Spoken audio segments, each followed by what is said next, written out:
in what is the final video, hopefully, of talking about the UI button. I'm actually going to do a dive into the code of this one class, the UIButtonGUI, right?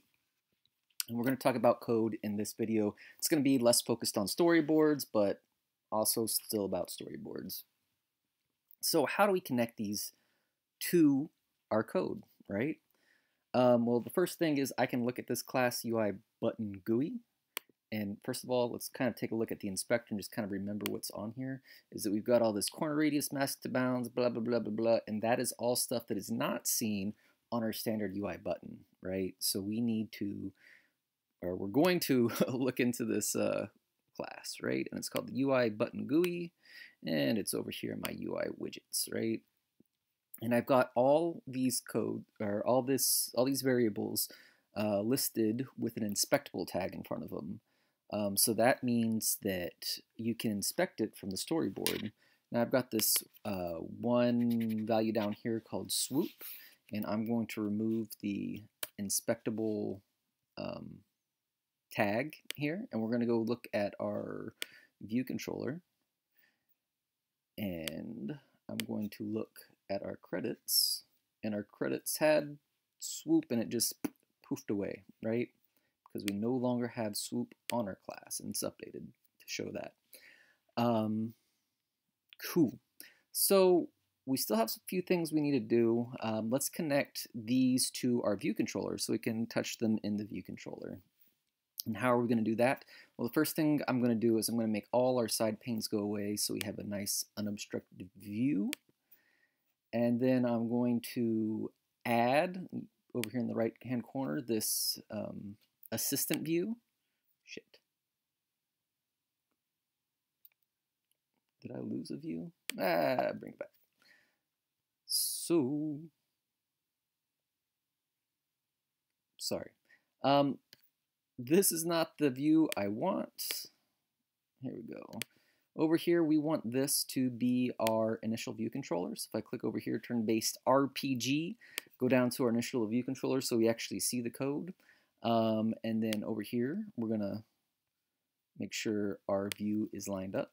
One of the things you'll notice is that there's no label. Hold on, let me take off this little mini map. I don't need that.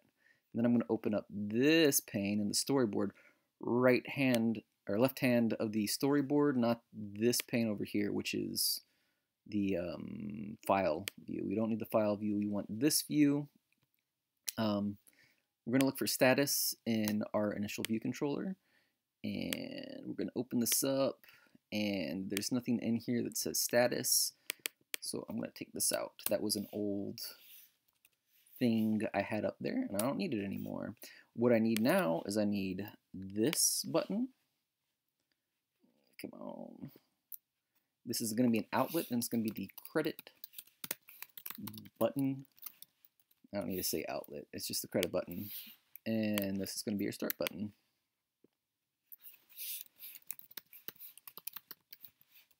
And this is going to allow us to kind of grab these views from our view controller, right? And we can start interacting with them from the view controller. And why do we want to do that?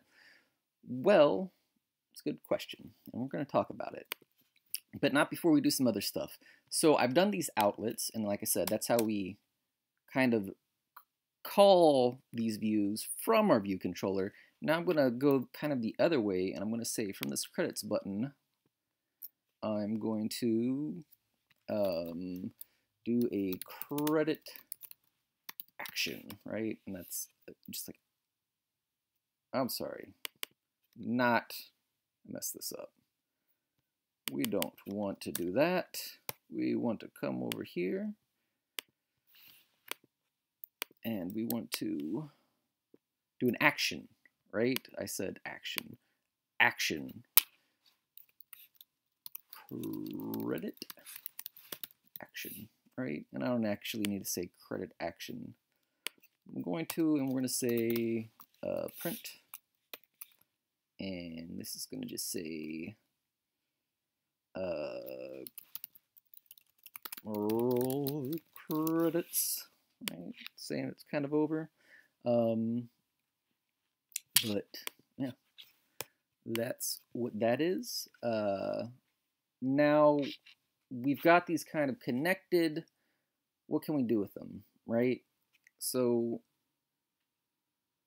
if I look over here on the UIButtonGUI thingy, we're going to be talking about this code now. I've got these other views here from the left, from the right, from the top, from the bottom. And what these do is it animates the button when it first comes in. And so it's something I use a lot to just kind of make the animations look a little bit smoother. So that's why I made this subclass have them, right? And how would we use that within our code, right? So I've got the start button, this credit button, and they are already a UI button. So what I'm going to do is I'm going to do start button from left, credit button from right, and that's it. That's what we're going to do.